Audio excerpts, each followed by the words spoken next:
it is a sovereignty issue. So the WHO wants the right to tell us what drugs we can and can't have and how we are to manage health emergencies in the future.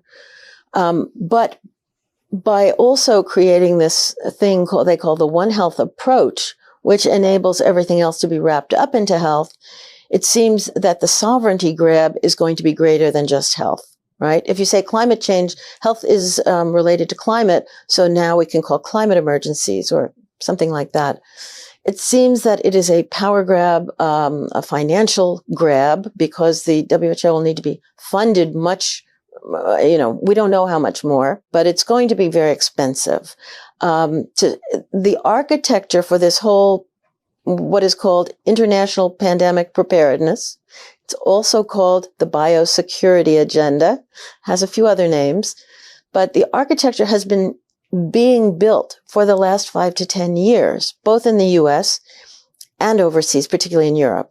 So this is nothing new. The things that are in the treaty and in the international health regulation, amendments that you would think wouldn't be put into place until after these documents have been voted on and passed, they're already being put into place, right? I tend to look at it myself, and this is my opinion, as one puzzle piece in a larger puzzle where there will be control of agriculture, food, energy, and other things as globalists try to cement control of critical industries. And they're already talking in documents of the World Bank, the G20, the EU, they're talking about global governance.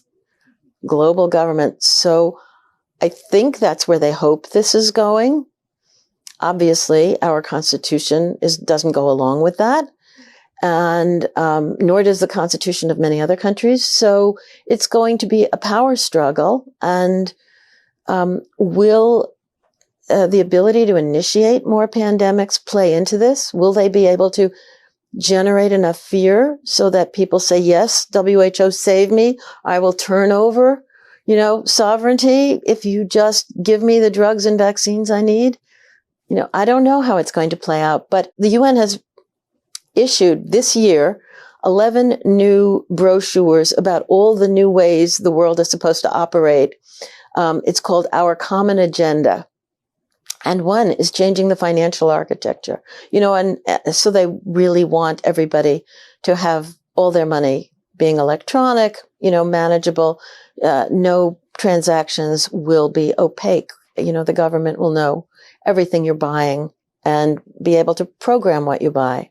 So it seems like those are other puzzle pieces. And let's just touch on that as we finish up, because I think it's important to mention, like, for the typical person on the street, we're talking about something like a vaccine passport that's tied into the currency, which then can be turned on and off at will, which is, and in fact, that's exactly what numerous people who have been involved in the development of these things say is the value, actually, the benefit of such items. Right. The benefit to central controllers, but there isn't any apparent benefit to the individual who will be,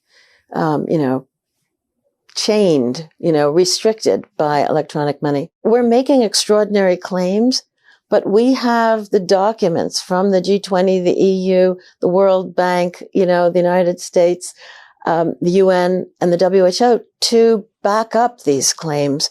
And it will help everyone if they understand what is going on behind the scenes.